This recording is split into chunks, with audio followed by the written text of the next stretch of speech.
Good morning, dear students. Welcome to a very interesting new chapter. Name of the chapter is AC circuit. Chapter is really very easy. मैं concept आपको समझाऊंगा, calculation समझाऊंगा, फॉर्मूले समझाऊंगा, topic समझाऊंगा. आपका काम है जैसे ये चैप्टर का जो हिस्सा मैं पढ़ा के ख़त्म कर दूंगा, घर पे उसको पढ़ो 1 बार 2 बार 3 बार. उसकी एक शॉर्ट नोट्स बनाओ. डेरिवेशन जो मैं आपको समझाऊंगा उसको अपनी लैंग्वेज में चाहे तो एक बार वापस अच्छे से लिखो. ये सब कुछ तुम परफेक्टली करोगे. Believe me, this chapter is amazing, a very simple one. Okay, so before going to start the chapter, let's have a introduction. जैसे जैसे ज़रूरत पड़ेगी मैं यहाँ पे पेजेस को ऐड करूँगा और आप चाहे तो इनको बाद में एक्सेस कर सकते हो. ठीक है बच्चों? देखो बच्चों, हम लोगों ने बहुत पहले ही शायद लोअर स्टैंडर्ड में कहीं पे तो तुम लोगों ने करंट के 2 टाइप पढ़ लिए थे. Current is of 2 type. One is AC, another one is DC. हो सकता है कि तुमने एसी के बारे में उतना डिटेल लोअर स्टैंडर्ड में कभी पढ़ा ही नहीं, बट तुमने नाम तो सुना होगा कि there is 2 type of current, AC and DC. यार पानी दो ना कोई तो. ओके, एसी और क्या बच्चों? डीसी. क्या है तुम्हारा डीसी करंट? ये ऑलरेडी जानते हो तुम लोग. कौन सा सिंबल से रिप्रेजेंट करते हैं बच्चों? This is the, don't talk, this is the representation for DC source. किसके लिए रिप्रेजेंटेशन किया है उन्होंने? डीसी सोर्स के लिए किया है. Thank you Neeraj, so kind of you, so good boy. भले त्याने फक्त आणून दिलं तरी चांगलं पोरग आहे. हे पाणी दिलं कोणी बाय द वे? पाणी कोणाचं आहे? तुझंच आहे. म्हणजे नीरजने स्वतःच आणून दिलं, स्वतःच पाणी आणून दिलं. Is good person. ओके, बस जास्त दात काढू नका. तो देखो बच्चों, बस. तो ये जो सोर्स है इसको इस सिंबल से रिप्रेजेंट किया जाता है. ये पॉजिटिव टर्मिनल होता है, ये नेगेटिव टर्मिनल होता है. हम जानते हैं एसी सोर्स जो होता है ये उसका सिंबल हो गया. किसी भी सर्किट में जब तुम डीसी सोर्स कनेक्ट करते हो, मान लो ये तुम्हारा एक छोटा सा बल्ब है, ठीक है, और यहाँ पे तुमने कुछ इस तरह से डीसी सोर्स कनेक्ट कर लिया, तो direction of flow of current is same. You में से यूनिडायरेक्शनल करंट फ्लो होता है. जो करंट का डायरेक्शन है वो क्या होता है बच्चों? बोलो मुझे. जो डायरेक्शन है वो क्या होता है बच्चों? फिक्स होता है. और जो मैग्नीट्यूड है करंट की वो मोस्टली कांस्टेंट होती है. इट्स नॉट नेसेसरी कि वो कांस्टेंट ही रहे, मैग्नीट्यूड कम ज़्यादा हो सकती है, लेकिन मोस्टली वो मैग्नीट्यूड भी क्या रहती है बच्चों? उसकी कांस्टेंट रहती है. तो ऐसा जो सोर्स है उसको अपन बोलते हैं डीसी सोर्स. आज तक हमने जो भी पढ़ा, हम लोगों ने सर्किट में रेजिस्टेंस को कनेक्ट किया, कैपेसिटर को कनेक्ट किया, इंडक्टर को कनेक्ट किया. इंडक्टर यानी कि एक कॉइल को आपने सर्किट में कनेक्ट किया, आपने एक कैपेसिटर को कनेक्ट किया, रेजिस्टेंस को कनेक्ट किया. इसके अलावा भी हमने और कुछ चीज़ें की, लेकिन ये सारा की सारा करते वक्त हम लोग किसकी बात कर रहे थे बच्चों? We was talking about a DC circuit. Resistance connect करने के बाद क्या होता है सर? हर चीज़ के लिए फॉर्मूले बना डाले हमने. इसके फॉर्मूले पढ़े, ये कंसेप्ट पढ़े, इन सीरीज़ के फॉर्मूले पढ़े, resistance in series, inductor in series, capacitor in series. याद है आपको? कौन मुझे इनके फॉर्मूलों को जस्ट याद करके बताएगा? याद है आपको? कुछ इनके फॉर्मूले याद है? अबे याद है कि नहीं? क्या था सीरीज के फॉर्मूला? रेजिस्टेंस इन सीरीज का फॉर्मूला क्या था? Total resistance R S is equal to R1 plus R2 plus R3 and so on. उसके बाद इंडक्टर का फॉर्मूला क्या था? याद करके बताओ. वही फॉर्मूला था, resistance inductance in series LS is equal to L1 plus L2 plus L3. जानते हो? कैपेसिटर का लेकिन उल्टा था, 1/CS is equal to 1/C1 plus 1/C2 plus 1/C3 and so on. Parallel के फॉर्मूले देखे. तो हमने अब तक जितना भी कुछ पढ़ा बच्चों वो पढ़ा डीसी सर्किट के बारे में. और डीसी सर्किट होता क्या है? तुम्हारी सिंपल बैटरी होती है, सेल होता है, कोई भी नॉर्मल सेल जो अपन अपने डिवाइस में यूज़ करते हैं. जैसे यहाँ पे भी ये जो सेल है, जो अभी तुम इसमें ये जो सेल दिखते हैं, ये जो सेल है, इसमें अगर आप गौर से देखोगे तो इसको एक साइड में पॉजिटिव एक साइड में नेगेटिव लिख के रखा होता है, बराबर कि नहीं? यूजुअली जो बाहर एंड आता है ना, ये जो बाहर तुमको दिख रहा है ये पॉजिटिव होता है, जो फ्लैट एंड होता है वो नेगेटिव होता है. This is a DC source. ये कौन सा सोर्स है तुम्हारा? DC source. जैसे तुम इसको एक वायर कनेक्ट कर देते हो, इसके पॉजिटिव टर्मिनल से कनेक्ट निकलता है, नेगेटिव टर्मिनल तक पहुँचता है. समझ में आ रहा है? तो ये एक सोर्स है करंट का। और कौन सा सोर्स है बच्चों, एक बार मुझे वापस बताओ। डीसी सोर्स है, it is a DC source. चलेगा? ओके। अब हम बात करने जा रहे हैं एसी सोर्स की। एक ऐसा सोर्स जो कि एक जनरेटर प्रोड्यूस करता है। क्या है जनरेटर, कैसे एसी सोर्स प्रोड्यूस होता है, वो हम पिछले चैप्टर में ऑलरेडी पढ़ चुके हैं। ये ऐसा करंट देता है बच्चों जिसकी मैग्नीट्यूड और डायरेक्शन दोनों कंटिन्यूअसली वैरी होते हैं। इसको टू बी प्रिसाइज सिनोसाइडल कहते हैं, यानी कि साइन वेव की तरह, समथिंग लाइक दिस। ओके, जानते हो आप लोग, हम लोगों ने इसका ग्राफ भी प्रॉपरली ड्रॉ किया था, इसके बारे में भी जानते हैं कि यहाँ पे करंट की वैल्यू या फिर ईएमएफ की वैल्यू क्या होती है बच्चों, अपने मिनिमम वैल्यू से स्टार्ट होता है, फिर एक सर्टन मैक्सिमम वैल्यू तक कंटिन्यूअसली बढ़ता है। मान लो मैक्सिमम वैल्यू तुम्हारा 5 एम्पियर है, तो 0 to 5 एम्पियर तक हर पॉसिबल वैल्यू करंट की आती है। 0, 0.1, 0.2, 0.3, व्हाटएवर में भी 0 और 5 के बीच में करंट की जो भी तुम वैल्यू चाहो वो वैल्यू तुम्हें यहाँ पे मिलती है।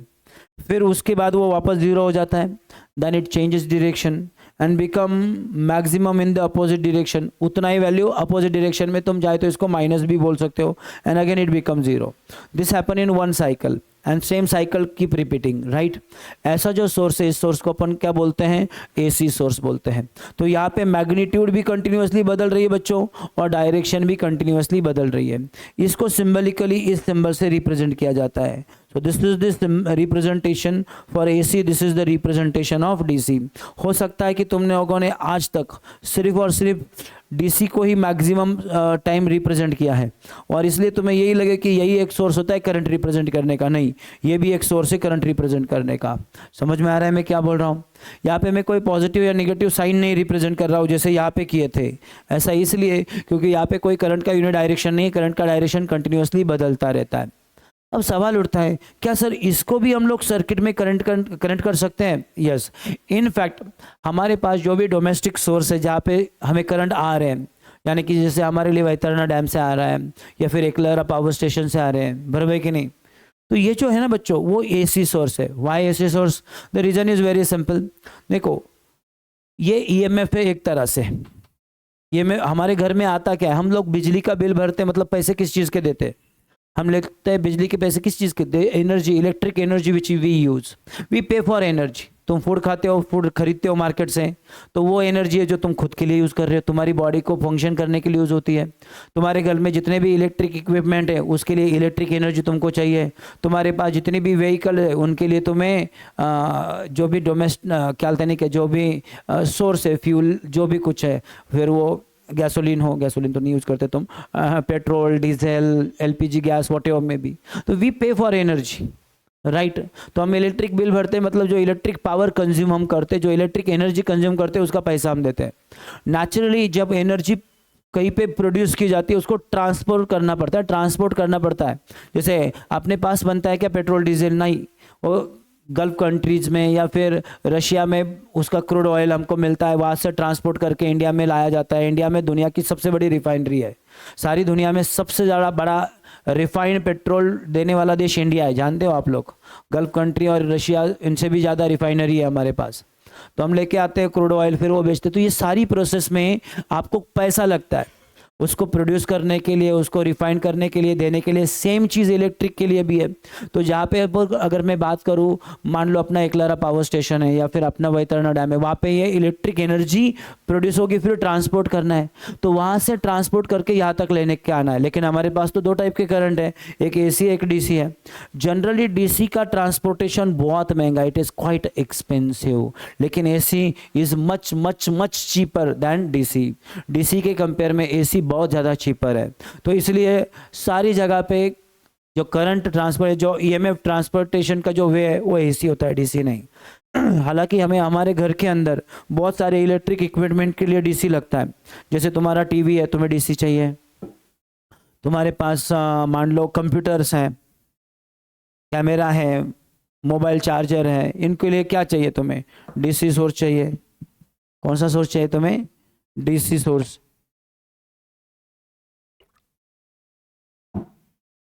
तो हमें ऐसे इक्विपमेंट की ज़रूरत पड़ती है कि जो डीसी को एसी में कन्वर्ट कर दे। डीसी को किस में कन्वर्ट कर दे बच्चों? ऐसा जो इक्विपमेंट है जो डीसी को एसी में कन्वर्ट करता है, इनको बोलते हैं रेक्टिफायर्स। क्या बोलते हैं इनको?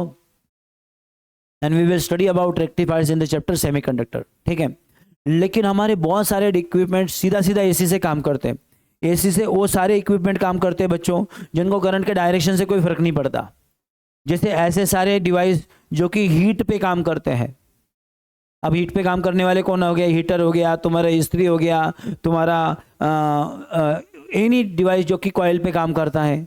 तो वहाँ पे करंट का डायरेक्शन आगे जाए पीछे जाए फर्क नहीं पड़ता, करंट जाए बस इससे फर्क पड़ता है। या फिर वो जो रोटेशनल इफेक्ट पे काम करते हैं, रोटेशनल इफेक्ट भी एसी से ज़्यादा डायरेक्ट प्रोड्यूस हो जाता है।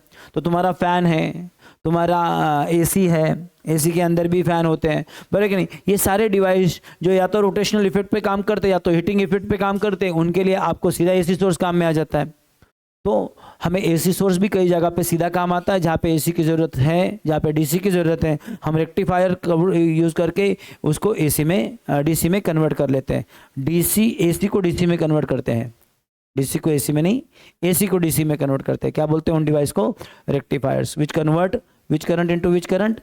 AC into DC. So hope all of you understood this. इसमें किसी को डाउट है बच्चों? तो हमने क्या पढ़ा अब तक? अब तक हम लोगों ने पढ़ा this part that is called introductory part. Okay, एक इंटरेस्टिंग सा इंफॉर्मेशन है, इसको बहुत सारे बच्चे अगर नहीं जानते तो जान लो। आपने देखा होगा मूवीज़ में कि कभी कभी मूवी में नहीं, साउथ के इसके उसके वो करंट पकड़े ही रहते छोड़ते नहीं। और कुछ जगह पे दिखाते हैं पकड़ाता है, शॉक लगता है और डायरेक्ट फेंक दिया जाता है उस बंदे को। देखा है आप लोगों ने? तो you must know this, AC जो करंट होते हैं बच्चों वो हमेशा अट्रैक्टिव होते हैं। तो तुम्हें अगर रास्ते के ऊपर कहीं पे भी कोई इलेक्ट्रिक पोल का शॉक लगता है, मान लो किसी भी बंदे को, तो वो वायर से निकालना बड़ा मुश्किल होता है क्योंकि वो अट्रैक्टिव पकड़ के रखता है। लेकिन यही तुम्हारे घर में किसी डीसी रेक्टिफायर ने जो रेक्टिफाई करके रखा है वो डीसी सोर्स लगता है तो वो रिपल्सिव होता है, वो तुमको धक्का मार के फेंक देता है। तो डीसी सोर्स रिपल्सिव होता है और एसी सोर्स क्या होता है? अट्रैक्टिव होता है। This is a very basic information. ये वैल्यूज है, ये तो तुम ऑलरेडी जानते हो, और कि नहीं? 220 240 के आजू बाजू में वोल्टेज होता है, 50 हर्ट्ज अपनी फ्रीक्वेंसी होती है। जो एसी सोर्स है उसकी वैल्यू है ना थोड़ी कम ज़्यादा भी हो सकती है। जो मैक्सिमम वैल्यू है वो उसकी 330 पे जाती है। जो 220 अपन बोलते हैं दैट इज एवरेज वैल्यू, उसका एवरेज है। वो क्या है बच्चों? उसका एवरेज नहीं, एक्चुअली उसकी उसकी रूट मीन स्क्वायर वैल्यू है जो अपन 220 बोलते हैं। क्या है वो थोड़ी देर के बाद समझेंगे। तो होप ये सारा कुछ आपको समझ में आ चुका है। Now let's talk about AC generator. AC generator हम लोग को ऑलरेडी पढ़ चुके हैं, ई का फॉर्मूला ऑलरेडी डिराइव कर चुके हैं। होप तुमको डेरिवेशन याद है और इसमें E0 का वैल्यू क्या है वो भी तुम्हें याद है। ये वैल्यू अगर तुम भूल गए, ये फॉर्मूला ये डेरिवेशन पिछले चैप्टर में, तो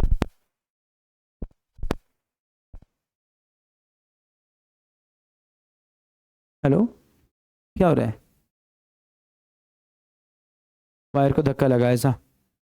कौन से वायर को धक्का लगा? लेकिन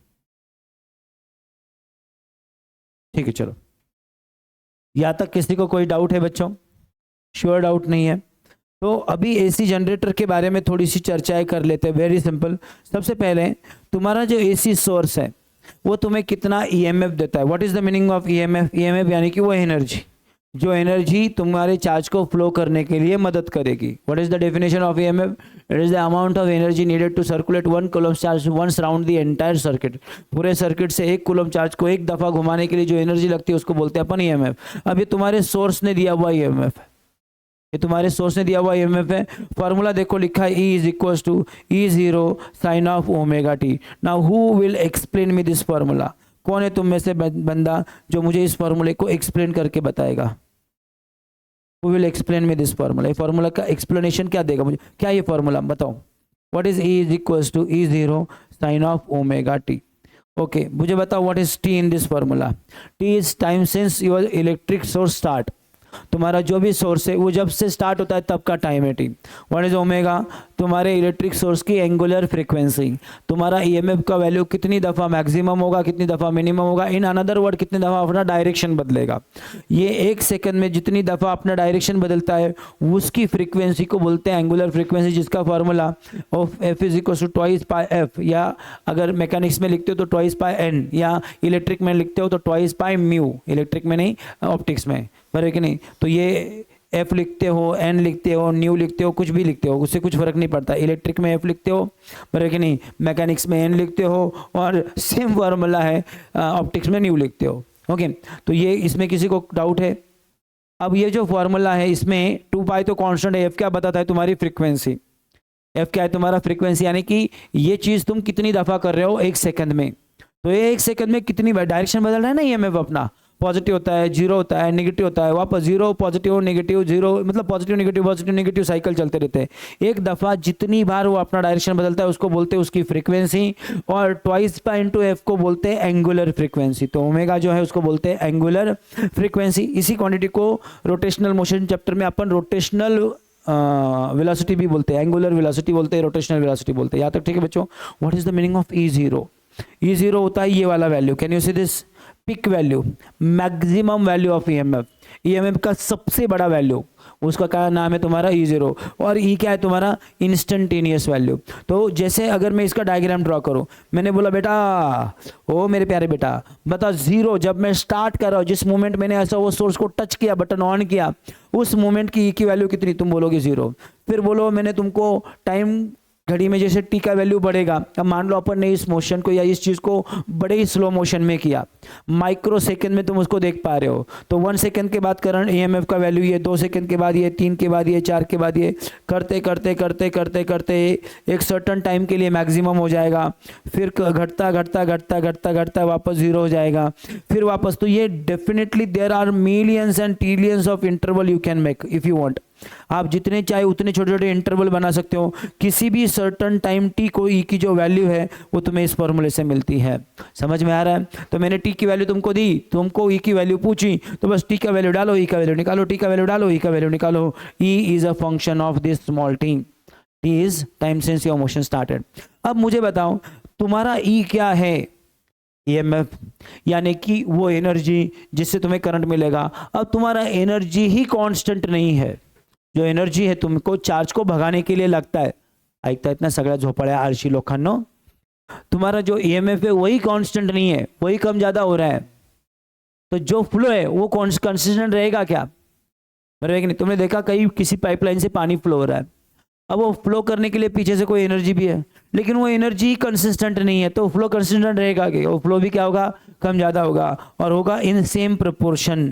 ओके, तो अगर मैं करंट का फॉर्मूला बनूं तो without proof you can say this is equal to I is equal to, जब मैक्सिमम ईएमएफ मिलेगा तो मैक्सिमम करंट भी आएगा, करंट बदलेगा तो ईएमएफ बदलेगा तो करंट भी बदलेगा। तो फॉर्मूला आता है साइन ऑफ सेम।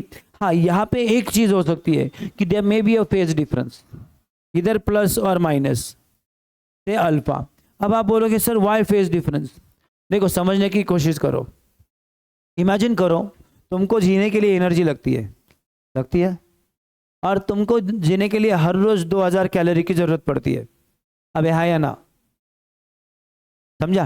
तो तुम्हें हर रोज 2000 कैलोरी दी तो तुमको कंसिस्टेंट एनर्जी मिल रही है, लेकिन मैंने डिसाइड किया नहीं, तुमको जो एनर्जी देने वाला हूं उसको मैं वेरी करने वाला हूं।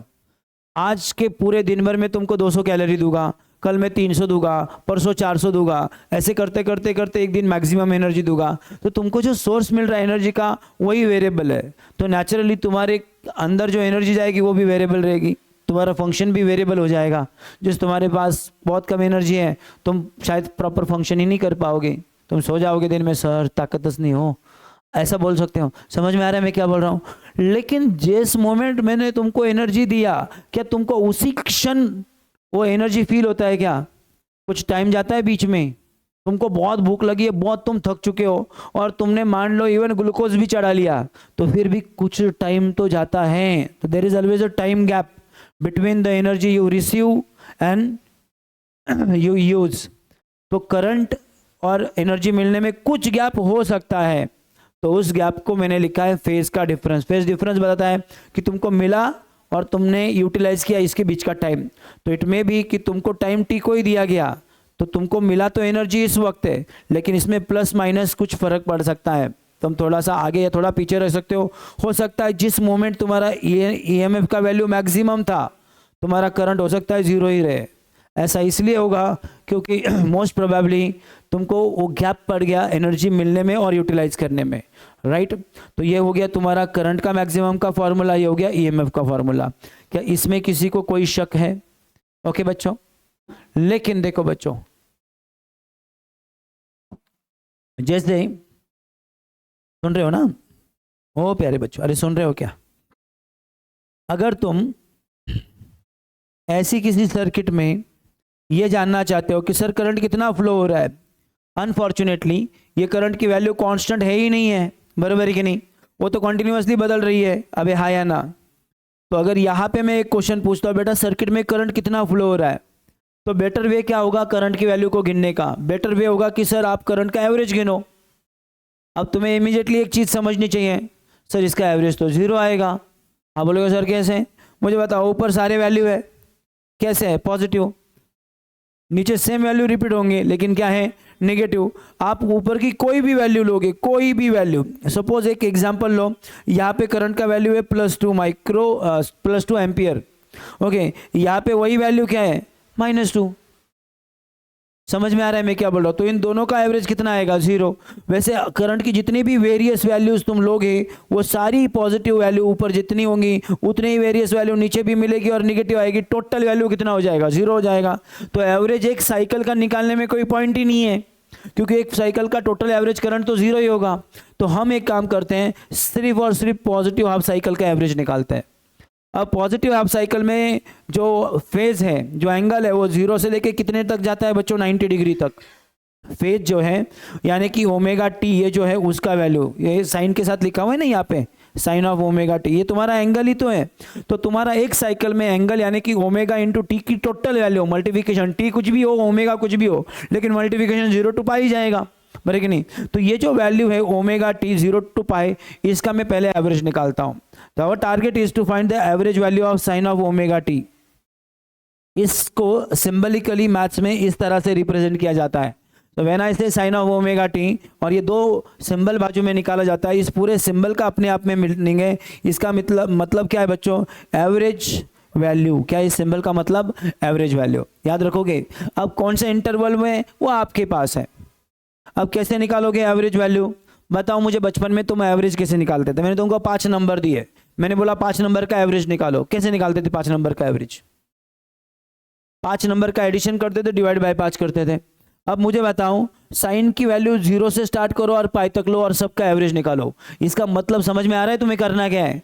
तो साइन की मैंने तुमको, अगर सपोज मैं वैल्यू डिग्री में गिनूं और मैंने इंटरवल रखा 1 डिग्री का, तो तुम बोलोगे सर साइन 0 डिग्री की वैल्यू, साइन 1 डिग्री की वैल्यू, साइन 2 डिग्री की वैल्यू, साइन 3 डिग्री की वैल्यू, साइन 4 डिग्री की वैल्यू, करते करते करते साइन 180 डिग्री की वैल्यू। इन 180 वैल्यू को ऐड करो। कितने वैल्यू को ऐड करो? 180 वैल्यू को ऐड करो, डिवाइड बाय 180 करो, वो आ जाएगा वैल्यू। अब ये जो तुमने किया, यहाँ पे तुमने 1 डिग्री का इंटरवल रखा। कोई बोलेगा सर 1 डिग्री बहुत बड़ा एंगल होता है। 1 डिग्री का नहीं, 1 मिनट का इंटरवल रखो। तो सोचो 1 मिनट, 2 मिनट, 3 मिनट, 60 मिनट के बाद 1 डिग्री, फिर 1 डिग्री यानी 1 मिनट, 1 डिग्री यानी 2 मिनट, 1 डिग्री यानी 60 मिनट के बाद यानी कि 2 डिग्री, और ऐसा तो तुम मर जाओगे कर करते। तो मेरे प्यारे बच्चों कैसे करें? तो हम एक काम करेंगे, बहुत छोटा इंटरवल लेंगे, बहुत छोटा। हमको बताइए, सारी वैल्यू साइन की वेरी होती है, छोटे इंटरवल में वो वैल्यू कांस्टेंट रहेंगी। ये जो छोटा इंटरवल है साइन का, इस एंगल को मैं नाम देता हूँ डी थीटा। क्या एंगल देता हूँ बच्चों? इसका नाम है डी थीटा। या छोटा एंगल है, वट्टे में भी जो छोटा सा एंगल होगा, थीटा ही बोलता हूँ मैं इस एंगल को। इस वैल्यू को, साइन थीटा के इस वैल्यू को मैं निकालूंगा इस पूरे इंटरवल में, यहाँ से यहाँ तक 0 to पाई, और सबका करूँगा सम। ये सिर्फ सारे पॉसिबल वैल्यू का सम आ गया with respect to the angle. छोटा छोटा एंगल बदलेगा उस सब के सम में। ये जो मैंने लिखा न्यूमरेटर में, समझा क्या?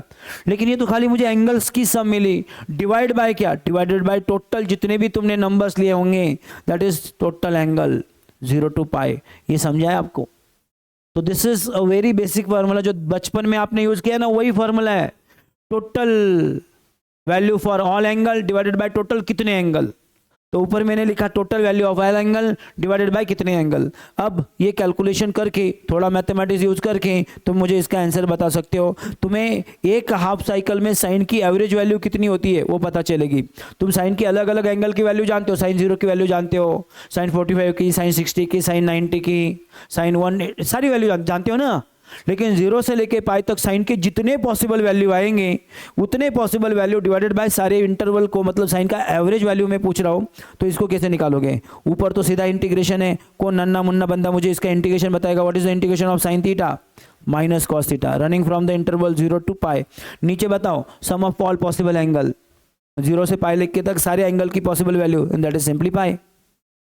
बराबर, रेडियन में लिखा है, ठीक है। ऊपर बताओ माइनस साइन बाहर, कॉस थीटा के लिए फॉर्मूला क्या होगा? Upper limit minus lower limit divided by पाई। ये समझा है सबको?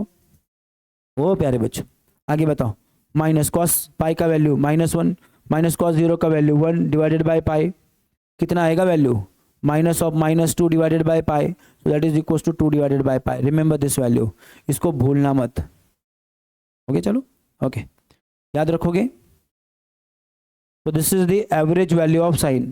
तो what is the average value of sine angle theta in any half cycle? Remember this. Fortunately unfortunately cos के लिए भी सेम वैल्यू है, याद रख लोगे इस वैल्यू को, अभी एकदम अच्छे बच्चों की तरह याद रख लोगे, कोई डाउट नहीं है। अब ये जो नंबर है क्या मैं इसको कैलकुलेट कर सकता हूं? करो तो जरा, 2 डिवाइडेड बाय 3.14, कैलकुलेटर पे करो जल्दी, बताओ 0.637 निकालो फास्ट। 2 डिवाइडेड बाय 3.14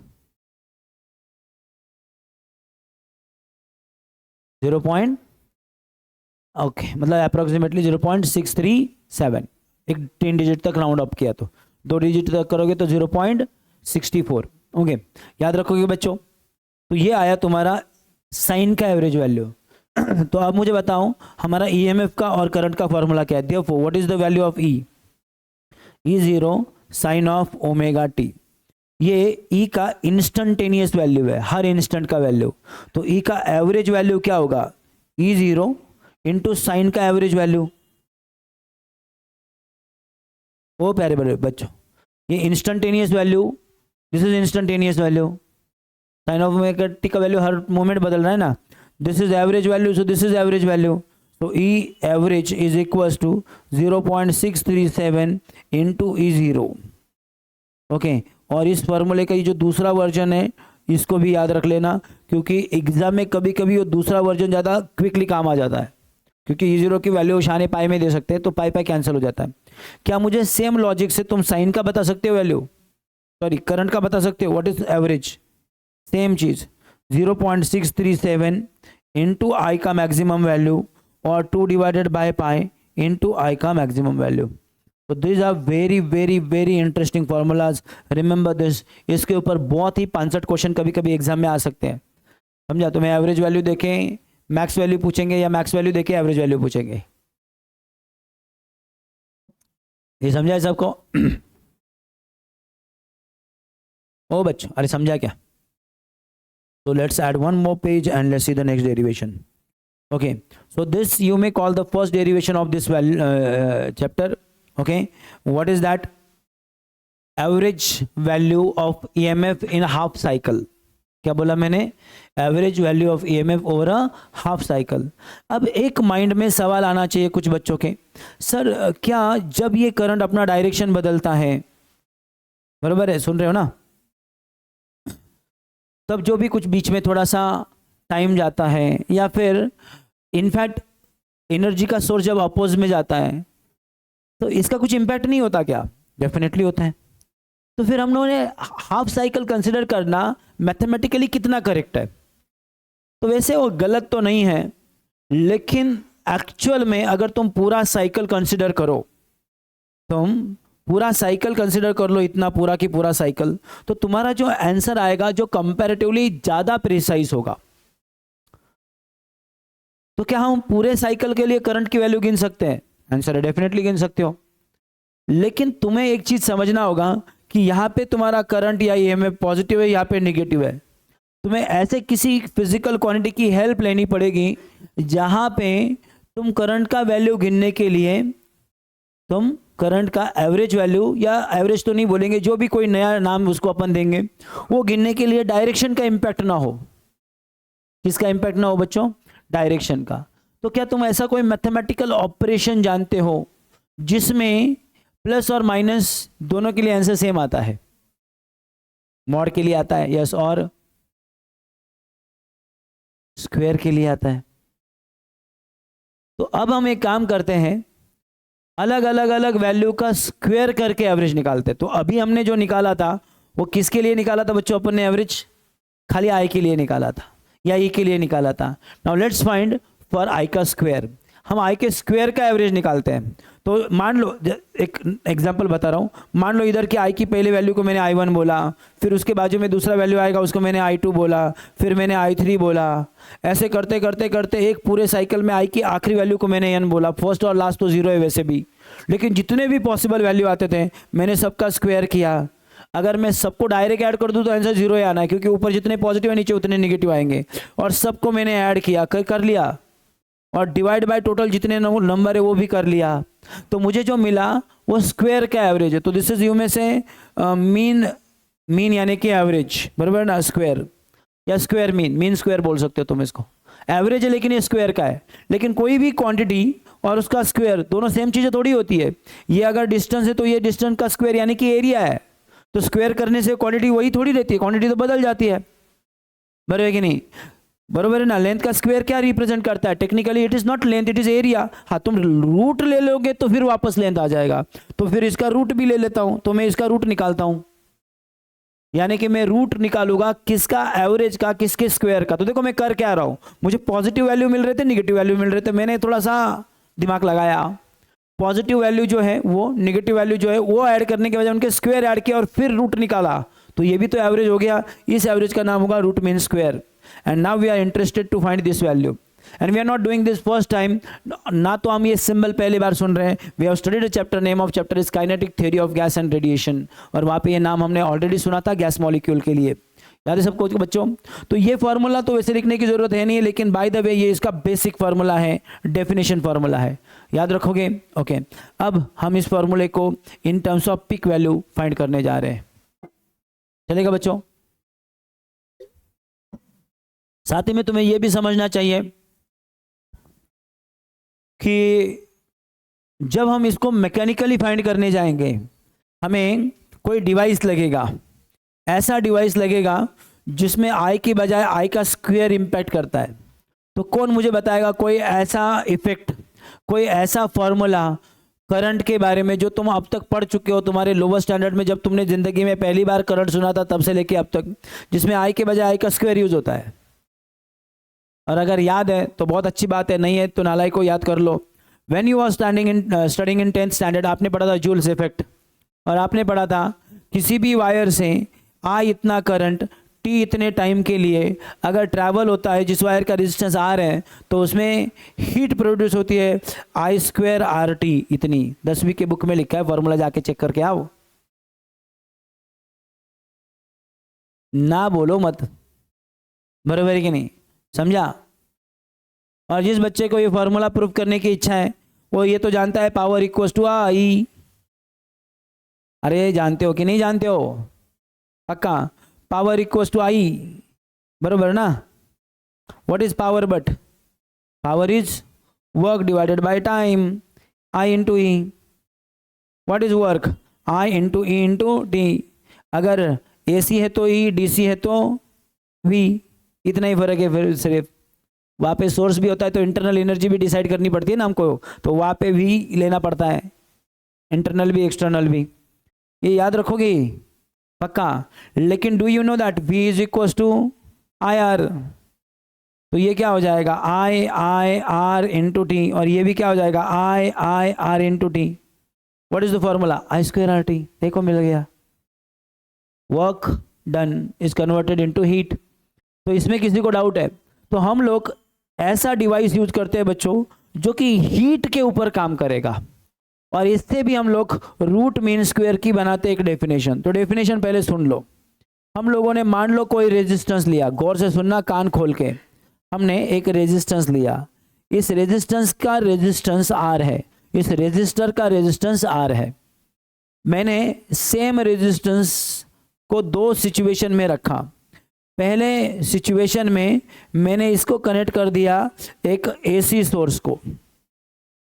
जैसे मैंने एक एसी सोर्स को इसको कनेक्ट कर दिया, गौर से सुनना, जैसे मैंने इसको एक एसी सोर्स को कनेक्ट किया, मैंने एक सर्टेन टाइम के लिए यहां से करंट को जाने दिया। मान लो समझने के लिए मैं बोल रहा हूं, मैं 10 सेकंड करंट को इस एसी सोर्स से जाने दे रहा हूं, इस रेजिस्टेंस से जाने दे रहा हूं जिसको एसी सोर्स को कनेक्ट करके रखा है। मुझे इसका रेजिस्टेंस भी पता है कितना है, और इस सिचुएशन में यहाँ पे कितना हीट प्रोड्यूस हुआ वो मैंने काउंट किया। मान लो एक सर्टेन वॉल्यूम ऑफ वाटर तुम हीट कर रहे हो, और वो टेम्परेचर एक 10 डिग्री से मान लो उसका 15-16 डिग्री तक बढ़ा रहा है, तो उससे आप कितना हीट प्रोड्यूस हुआ उसको मेजर कर सकते हो। तो कितना हीट मेजर हुआ ये भी मैं जानता हूँ, मुझे ये भी सारी चीज़ें मिल गई है इससे। क्या मैंने बोला आपको, ये सारी चीज़ें मैं इससे मिल चुके। मतलब रेजिस्टेंस मान लो मैंने उसका रेजिस्टेंस 100 ओम रखा, मैंने चेक किया, अरे वहाँ पे 20 जूल इतना हीट प्रोड्यूस हुआ। तो मैंने क्या किया, I choose a AC source, connect the AC source to a resistance, as heat passes through the resistance it get heated। Suppose कितना हीट प्रोड्यूस हुआ, मान लो 20 जूल। कितना रेजिस्टेंस था, मान लो 100 ओम, बराबर है कि नहीं। कितने टाइम के लिए करंट भेजा, मान लो दिस।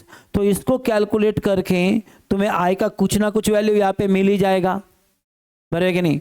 यहाँ का वैल्यू कैलकुलेट करने के बजाय हम क्या करते हैं बताएं, we connect it to a DC source for the same time interval. उतने ही टाइम इंटरवल के लिए, उतने ही रेजिस्टेंस के अंदर से अगर उतना ही हीट प्रोड्यूस हो जाता है, तो उस केस में जो करंट यहाँ पे फ्लो हो रहा है उस करंट को बोलते हैं इस करंट की रूट मीन स्क्वायर वैल्यू। क्या बोला मैंने, then I choose a DC source. What I did, मैंने करंट ऐसा भेजा, वो तो आपके हाथ में है, कम ज्यादा कर सकते हो। आपने कम भेजा तो कॉमन सेंस से कम हीट आएगा, बहुत ज्यादा भेज दिया तो ज्यादा हीट आएगा। हालांकि आप लोग आर और टी को नहीं बदल सकते, जितना रेजिस्टेंस है उतना ही रेजिस्टेंस रखना है आपको, वो तो कंडीशन है। जितना टाइम के लिए वहां पे करंट फ्लो किया, वो यहाँ पे उतने ही टाइम के लिए करंट को फ्लो करना है। लेकिन करंट तो आप कंट्रोल कर सकते हो। करंट आपने बहुत कम दिया तो हीट कम आएगी, करंट बहुत ज़्यादा दिया तो हीट बहुत ज़्यादा आएगी। तो आप ऐसा अमाउंट ऑफ करंट को फ्लो करो ताकि एग्जैक्टली उतनी ही हीट प्रोड्यूस हो जाए जितना एसी करंट को करने वक्त फ्लो हुई थी। तो ये जो करंट आप फ्लो करोगे, that current is known as root mean square current for this AC circuit. इस एसी सर्किट का वो रूट मीन स्क्वायर करंट है, समझा। Now let's go through the derivation part, and once we finish this derivation हमारा बहुत अच्छा topic खत्म हो जाएगा। So my target is to find the root mean square current. कैसे फाइंड करोगे, मैंने अभी अभी आपको बोला, इसके बजाय इसका स्क्वायर फाइंड करो। आई का फॉर्मूला बताओ रे, बुक में आई का डेरिवेशन बनाया कि ई का बनाया, किसका भी बनाओ दोनों चलते हैं, एक को नहीं बनाते दूसरा डायरेक्ट लिखते हैं। ई का फॉर्मूला क्या है, E0 sine of omega t. I का फॉर्मूला बताओ क्या है, I0 sine of omega t plus minus pi. तुम चाहे तो लिख सकते हो, चाहे तो तुम खाली ये भी लिख सकते हो। मुझे खाली इतना बता दो, करंट के लिए फॉर्मूला बनाया है उन्होंने कि ये में किसी एक का प्रूफ करके दूसरे का डायरेक्ट लिखते हैं अपन। चेक करो बुक में। अरे बताते हो कि मैं ही देखूं, करंट के लिए बनाया, ठीक है। डेरिवेशन बहुत जबरदस्त है मैथमेटिकली, तो ध्यान दो। तो आई का स्क्वायर क्या हो जाएगा बच्चों, इसका स्क्वायर इसका स्क्वायर। तो मैं क्या करने वाला हूं, ओ प्यारे बच्चों, अरे क्या कर रहे हो तुम लोग ऐसा। आई की बहुत छोटे इंटरवल में कोई वैल्यू लूंगा यहां से, बहुत छोटे इंटरवल के लिए, और फिर उस इंटरवल को मैं यहां से लेके यहां तक पूरा 0 से लेके ट्वाइस पाई तक आई के जितने भी पॉसिबल वैल्यू आते हैं, आई के मैंने क्या आपको कहा कि जितने भी पॉसिबल वैल्यू आते हैं, कहां से लेके कहां तक बोलो तो 0 से लेके ट्वाइस पाई तक, 0 से लेके ट्वाइस पाई तक सारे वैल्यू को मैं कर लूंगा ऐड। आई के सारे पॉसिबल वैल्यू को कर लूंगा मैं ऐड, और फिर डिवाइड करूंगा उसको टोटल कितने वैल्यू लिए। अब प्रॉब्लम ऐसा है, कि ये नंबर काउंट करना मुश्किल है, तो हम लोग क्या करते हैं, आई और इन टर्म्स ऑफ एंगल लेते हैं इस वैल्यू को।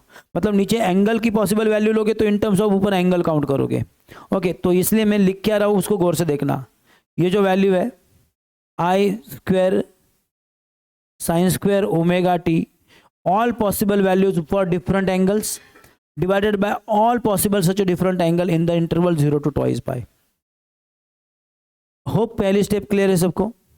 पहला स्टेप समझा, बाकी के बड़े आराम से समझ में आ जाएंगे, कोई डिफिकल्ट चीज नहीं है ये। This is for the request. लक्ष्य द्या माझ्याकडे। कैसे निकालते हो इंटीग्रेशन? क्या जानते हो इंटीग्रेशन के बारे में? कांस्टेंट बाहर, ऊपर आई जीरो क्या है? आई का मैक्सिमम वैल्यू। आई का वैल्यू इंटरवल में बदल रहा है एट वेरियस पॉइंट अलग अलग, लेकिन क्या मैक्सिमम वैल्यू बदल रहा है ना? तो maximum value is constant, take outside the integration sine. 0 to 2 pi, कौन बचा आपके पास बच्चों? Sine square omega t with respect to d theta. Okay, या डी ओमेगा टी के बजाय तुम सीधा एंगल थीटा ही लिख दो, क्योंकि उस पूरे एंगल को तुम थीटा ही बोल सकते हो, जो भी एंगल होगा चलेगा। नीचे देखो, 0 से लेके 2 पाई तक जितने एंगल आएंगे सब एंगल का टोटल कितना होगा? सिंपली 2 पाई। सारा टोटल एंगल है कितना? मतलब पूरा इंटरवल का एंगल, दैट इज 2 पाई। ऊपर जो मैं लिख रहा हूं, ऊपर जो मैं लिख रहा हूं वो है साइन स्क्वायर। क्या तुम साइन स्क्वायर की इंटीग्रेशन डायरेक्टली निकाल सकते हो? आंसर है नहीं। Sine square is not a integrable function. Integration में अगर तुम जानते हो ट्रिग्नोमेट्री में, तो तुम्हारे पास हार्डली 6 फॉर्मूले हैं, 6 7 8 फॉर्मूले हैं। इंटीग्रेशन ऑफ साइन है, इंटीग्रेशन ऑफ कॉस है, इंटीग्रेशन ऑफ टैन है, सेक है, कॉट है, कोसेक है, सेक स्क्वायर है, कोसेक स्क्वायर है, integration of sine cosec into tan है, integration of cot into sec है। 10 ही फॉर्मूले इंटीग्रेशन में ट्रिग्नोमेट्री से रिलेटेड, डायरेक्ट फॉर्मूले। This 10 functions are integrable. कौन कौन से? इंटीग्रेशन जो फॉर्मूले था का ट्रिग्नोमेट्रीचे, integration of sine, integration of cos, integration of tan, integration of cot, integration of cosec, integration of sec, integration of sec square, integration of cosec square, integration of sec into tan, integration of cosec into cot. 10 ही फॉर्मूले हैं, वो 10 function integrable है। तो mathematics में integrable function है तो integrate करते हैं, नहीं है तो क्या करते हैं? If a function is not integrable, if a function is not integrable, we make it integrable using trigonometry. तो ट्रिग्नोमेट्री का यूज करके फंक्शन को पहले क्या करते हैं? इंटीग्रेबल बनाते हैं। तो साइन स्क्वायर इंटीग्रेबल नहीं है, तो साइन स्क्वायर को ऐसे फॉर्मेट में कन्वर्ट करो जो इंटीग्रेशन करना पॉसिबल है। और एक सिंपल फॉर्मूला है 1 minus cos of theta is equal to 2 time sine square theta divided by 2। जानते हो ना? 1 plus cos 1 minus sine 1 plus cos 1 minus cos 1 minus sine 1 minus cos 1 plus cos 1 minus sine 1 plus sine. 4 बहुत famous फार्मूले है trigonometry के, और hope कि तुम चारों जानते हो। ये 2 इधर डिवाइड करने को लाओ, और एंगल यहाँ पे थीटा बाई 2 है। थीटा करना है तो इसको 2 से मल्टीप्लाई करोगे, तो इसको भी 2 से मल्टीप्लाई करोगे, तो साइन स्क्वायर थीटा का वैल्यू बनेगा 1 minus cos of 2 theta divide by 2। Okay, तो क्या फॉर्मूला है? 1 minus cos of 2 theta divide by 2 integration with respect to theta. Understood? This is further equals to, this is further equals to। ठीक है बच्चों, तो denominator में 2 पाई रखूं मैं। ओके, इंटीग्रेशन का ये 2 वापस हो गया कांस्टेंट, तो let me take it outside. Integration 0 to 2 pi, कौन बचा? 1 minus cos of 2 theta with respect to d theta. अब मेरे प्यारे बच्चों, क्या तुम इंटीग्रेट कर सकते हो? ऊपर का इंटीग्रेशन काफी सिंपल है। I0 divided by 2 pi divided by this 2 pi, let me write it 4 pi simply.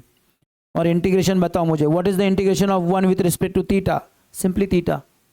Minus what is the integration of cos of 2 theta? Cos का इंटीग्रेशन प्लस साइन है, और जो कोएफिशिएंट है वो बाहर भी आएगा, तो दैट इज 1/2 साइन ऑफ, बोलो रे, 2 थीटा रनिंग फ्रॉम 0 to 2 पाई। बरोबर क्या? और डेरिवेटिव में मल्टीप्लाई करते हैं, इंटीग्रेशन में डिवाइड करते हैं कोएफिशिएंट से, राइट ना? बराबर है क्या? इंटीग्रेशन में डिवाइड करते हैं, डेरिवेटिव में मल्टीप्लाई करते हैं। तो साइन कॉस 2 थीटा की डेरिवेटिव क्या आएगी? Minus sine 2 theta divide by 2। Okay, now for क्या? इसके आगे क्या? इसके आगे क्या बताओगे मुझे? हाँ बता दो। दिस इज आई का वैल्यू। बाय द वे इस वैल्यू को हम लोगों ने स्क्वायर के लिए निकाला है, तो ये आई स्क्वायर ही लिखता हूँ फिलहाल। तो मैं इसको आई RMS लिखो, अच्छा लगता है। आई डिवाइडेड बाय 4 पाई बोलो इनसाइड क्या लिखोगे, अपर लिमिट सब जगह पे ट्वाइस पाई लिख दो, तो ट्वाइस पाई -1/2 साइन ट्वाइस पाई का वैल्यू 2 मल्टीप्लाई करोगे तो इवन 4 पाई का वैल्यू कितना आएगा, 4 पाई कहाँ पे वो देखो ये 0 है, 1 पाई 2 पाई 3 पाई 4 पाई 4 पाई म्हणजे इथे म्हणजे झिरोच, साइन जीरोची वैल्यू कितना 0, तो ये पूरा नंबर हो जाएगा 0, चलेगा। This is your upper limit minus lower limit, lower limit में थीटा का वैल्यू कितना है 0 है, माइनस इधर थीटा का वैल्यू 0 डालो, साइन 0 का वैल्यू कितना है 0 है। वाह कितना अच्छा है, लोअर लिमिट तो सारा 0 आ गया। बोलो अगली स्टेप में आपको क्या मिलेगा, IRMS का square is equal to I divided by 4 pi into, यहाँ पे सिर्फ ट्वाइस पाई बचा क्या कि और कुछ बचा है, गौर से देखो ना, बाकी सारा 0 हो गया, तो क्या पाई पाई कटप्पा हो गया, क्या 2 भी कटप्पा हो गया, तो what is the value of IRMS का square, that is simply I divided by 2. Can I take square root of both side? So what I will get, IRMS is equals to कितना बच्चों, I का maximum value divided by √2, very very important formula. Okay, तुम चाहे तो ऊपर नीचे √2 से multiply कर सकते हो, वो करने से तुम्हें ऊपर मिलेगा √2, नीचे मिलेगा 2 इंटू IRMS इंटू I, √2 से ऊपर नीचे मल्टीप्लाई किया, √2 की वैल्यू डाल सकते हो 1.41 डिवाइड बाई 2, बराबर कि नहीं, into I, and that value will be somewhere 0.7 के आजू बाजू में आएगा, परफेक्ट नंबर ढूंढ लो। So this is the difference between I average and IRMS, समझ में आ रहा है, वो 0.637 था, ये 0.7 के आगे भी कुछ तो नंबर आते हैं, 0.2 वगैरह आता है कुछ तो, बराबर है, but it's better to remember the formula like this. Can you make the same formula for EMF directly, ERMS is equals to क्या आएगा, E0 divided by √2, तो रिमेंबर दिस टू फार्मूला। अब तक मैंने तुमको एवरेज फार्मूले बताए और क्या बताया मैंने तुमको, RMS वैल्यू बताए, इसमें ये जो वैल्यू तुम निकालते हो इसको बोलते हैं पीक वैल्यू, पीक मतलब the maximum possible value. Do you understand this? Sure. तो हम लोग कहाँ तक पहुंचे बच्चों, तो देखो हम लोग पहुंचे हैं RMS वैल्यू, यानी कि यहाँ तक हम लोग पहुंच गए।